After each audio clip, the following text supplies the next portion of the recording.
Eh bien salut à vous, on se retrouve pour une vidéo sur Summoners War. Une vidéo assez rapide. On va parler d'une mise à jour qui va sortir très prochainement dans le mode du développeur. C'est les combats à répétition et ça c'est vraiment cool. Donc ça a été sorti il y a 30 minutes à peu près in-game. Nouvelle fonction de combat à répétition. Donc on va voir qu'est-ce qui se passe, comment ça se passe. Il y a la porte dimension, ouais. Procéder à un matching d'un groupe pour le raid des mondes. Ah ouais, même en raid, trop bien ça. Pouvoir recharger l'énergie, le système de combat à répétition que nous présentons aujourd'hui devrait être également accessible par cette porte des dimensions. Ok. Vous pouvez procéder à 10 combats consécutifs. Combat à répétition se déroule une fois la zone de combat choisie. Ok. Vous pouvez rester sur votre île et utiliser certaines autres fonctions pendant que les combats... Oh, bien ça.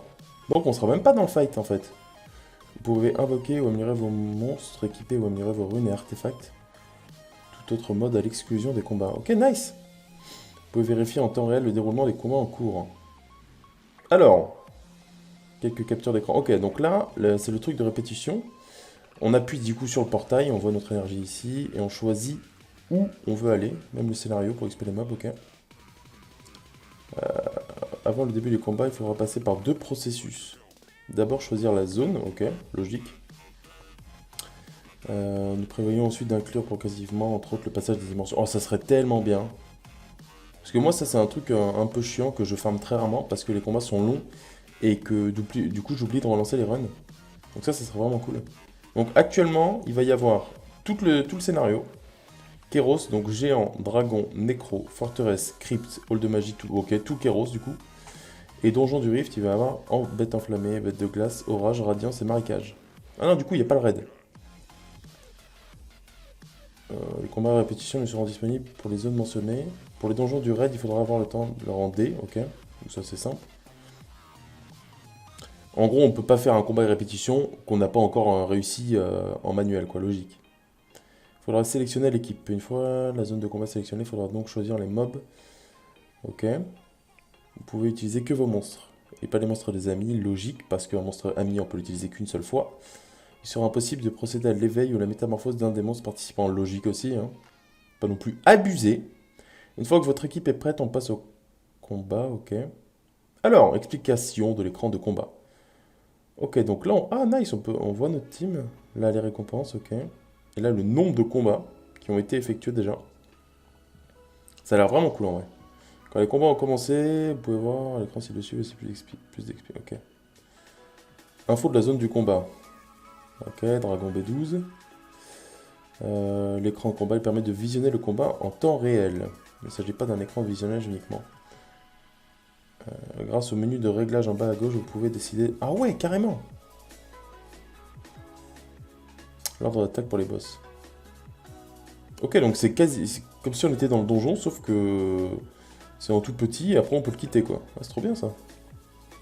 En appuyant sur des monstres pour les désigner comme cible. Ok. Vous pourrez, de plus, voir cet écran en plein écran, comme pour l'écran de combat préexistant. Ok, en appuyant dessus, j'imagine. Donc les récompenses.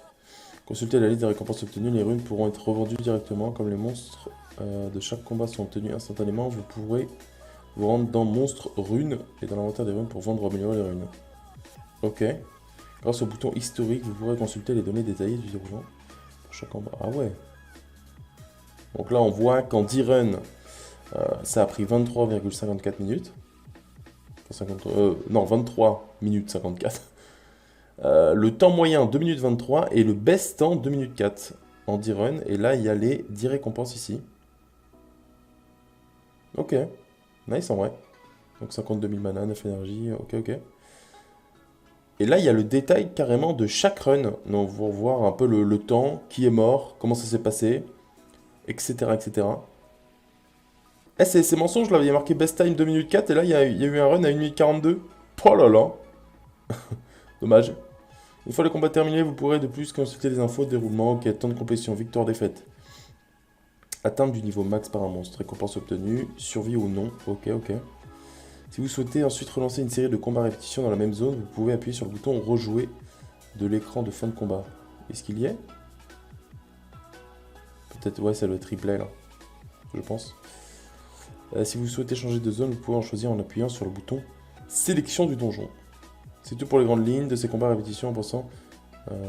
Ces combats à répétition, il y a quelque chose qui nous posait problème. Je ne veux pas que ces combats soient une façon d'améliorer le confort. Ouais. Nous allons donc désormais vous expliquer plus en détail de quelle manière nous sommes arrangés pour que vous puissiez accéder aux autres contenus. Ok. Minimisation du menu du combat à répétition. Aussi l'écran. Ouais. En haut à droite, un bouton un peu différent. Ouais, donc ça c'est pour réduire le truc. Et après on peut aller faire ce qu'on veut du coup. En appuyant sur ce bouton, le menu du combat sera caché. L'image suivante apparaîtra au-dessus de la porte des dimensions. Ah ouais. En vrai stylé, hein. Ainsi qu'alors que le combat continue de se dérouler, cette minimalisation permet de... Ok. Alors, ça c'est quoi ça? Partie du jeu auquel vous pourrez accéder en même temps. Donc, ça c'est tout ce qu'on peut faire en étant en auto-farm. Donc on peut récolter le mana, gérer les bâtiments de monstres, utilisation de l'échoppe de magie, donc le shop, ouais. On peut faire des vœux, on peut crafter des trucs, on peut décorer l'île. Alors on peut pas faire de métamorphose et on peut pas changer de place à la tour d'invoque. Ok, ça on s'en fout en vrai. On peut invoquer des monstres, améliorer des monstres, fusionner des monstres, gérer les runes, ok, et artefacts. Regarder les discussions, ok, utilisation des monstres. On peut pas éveiller un monstre. On peut pas méta, ouais. Entrée, vérification du menu, gestion des runes, exclusive à l'arène, réglage des placements de l'arène, utilisation du shop d'arène, ok. On peut pas faire de combat d'arène, normal, ça serait un peu OP en vrai. Hein. On part en farm, en auto-farm, et on farm les arènes en même temps. Ça voudrait dire qu'on peut farmer en faisant un rush hour. Un peu OP en vrai. Truc de guild. On peut changer ses def guild, le shop. On peut pas faire de GVG en même temps, logique. Le shop, truc de métamorphose, on peut pas. Les amis, ok. Utilisation des icônes, chat. En gros, on peut quasiment tout faire, sauf des trucs qui sont en lien avec les mobs qui sont soit en fight, ou soit en combat. En gros, on peut pas faire de combat autre que l'auto-farm. N'êtes-vous pas impatient de pouvoir enfin réfléchir à ce qui pourrait rendre vos monstres plus performants? Ah bah si! En train de creuser la tête, ok. Règle des combats à répétition. Alors 10 combats se déroulent à chaque session de combat à répétition. Vous pourrez utiliser ces combats sans limite. Donc ça, c'est cool. Seuls les niveaux ou donjons déjà terminés pourront être choisis. Ouais, logique. Une seule équipe peut être utilisée pour ces combats. Oui, on peut pas changer d'équipe à chaque combat, le normal en vrai. Alors, combat 1, je veux utiliser Verdeil. Combat 2, je veux que Raok. Non. Seuls vos propres monstres pourraient être utilisés, pas seuls vos amis. Ouais. Il sera possible de changer la composition de l'équipe pendant le déroulement. Les combats se déroulent automatiquement et vous ne pourrez pas passer en mode manuel. D'accord, oui, donc ça on peut juste choisir qui vont focus en fait, on peut pas reprendre en manuel, ok. Vous ne pourrez procéder à l'éveil ou la métamorphose d'un monstre, ok, bon, ça on s'en fout. Alors les conditions d'arrêt des combats se présentent comme suit. Alors donc ça s'arrête si plus d'énergie, s'il n'y a plus de place de runes, d'artefacts, de meule ou de gemmes, et si on fait une lose. Donc si on lance des combats et qu'on wipe à la première, c'est chiant. Un peu chiant. Mais en même temps normal. Parce que si on lose, ça peut pas continuer. C'est tout pour cette note de développeur. Le contenu, ouais.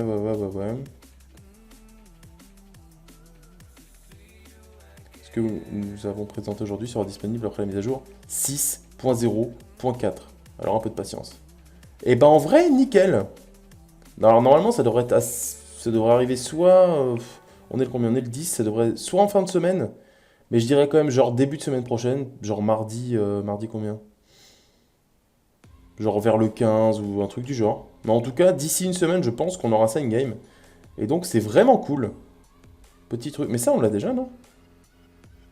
C'est pas le bâtiment qu'on utilise genre jamais? Je vais vérifier dans le doute, mais... Ah, c'est ça là, hein? Ouais, c'est bien ça, ouais. Donc ça, on pourra voir l'auto-farm là-dedans. Bon bah c'est cool, hein. N'hésitez pas à me dire ce que vous en pensez. En tout cas, cette vidéo était assez courte. C'est juste pour vous montrer un peu comment ça va se dérouler les petits combats, l'auto-farm en gros. Et si cette vidéo t'a plu, n'hésite pas à t'abonner, liker et lâche-moi un com si t'es pour ou contre l'auto-farming dans Summoners War. Moi je vous laisse, on se retrouve à la prochaine pour une nouvelle vidéo, ou alors en stream, le lien est dans la description. Je vous laisse là, au revoir.